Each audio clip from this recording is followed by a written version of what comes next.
Le JT des nouvelles techno sur TV5 Monde. Au menu aujourd'hui, toute l'actualité de l'innovation. Et sur notre banc d'essai, les astéroïdes, futures mines d'or ou de platine.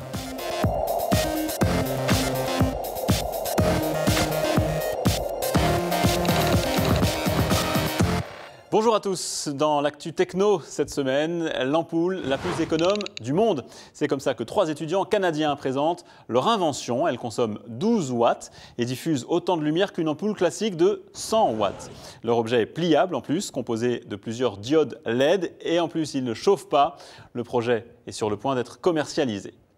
C'est l'un des logiciels les plus utilisés au monde. La suite bureautique Office fait son arrivée dans le nuage, le cloud. Le groupe de Redmond lance la version 2013 et grand public de ses célèbres applications Word, Excel ou PowerPoint, disponibles en ligne et sur plusieurs écrans désormais. Mais il faudra pour ça débourser un abonnement conséquent de 100 € par an. Et puis, l'idée pourrait bien révolutionner le transport de petites marchandises en Afrique ou comme ici en Haïti. Une start-up américaine propose de créer un réseau de drones pour véhiculer des médicaments. Les engins volants sans pilote sillonneraient les villages isolés, ceux pour lesquels il n'existe pas de route. La technologie peut aussi lutter contre l'isolement. Sur notre banc d'essai, cette semaine, l'exploitation de minerais sur les astéroïdes. Ces corps célestes qui parcourent l'espace seront-ils un jour de nouveaux Eldorado? 2 entreprises promettent d'aller puiser dans un proche avenir des métaux précieux ou même de l'eau. Chaque année, les experts découvrent 900 astéroïdes de passage tout près de la Terre.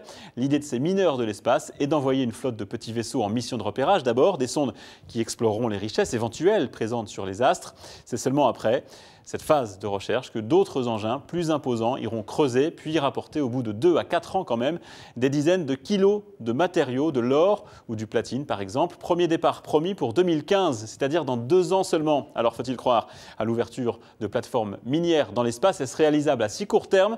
Notre expert du jour est Patrick Michel, il est chercheur au CNRS.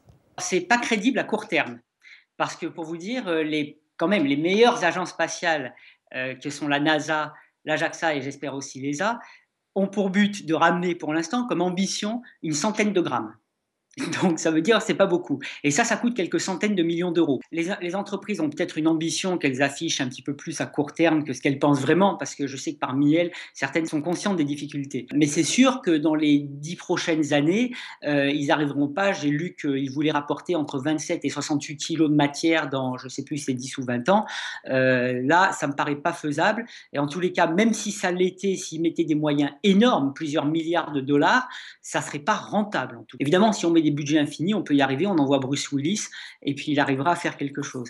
Mais avec des budgets qui font qu'à la limite, ça pourrait être commercialement exploitable et en faire profit, on est encore loin d'arriver à faire quelque chose qui tienne la route.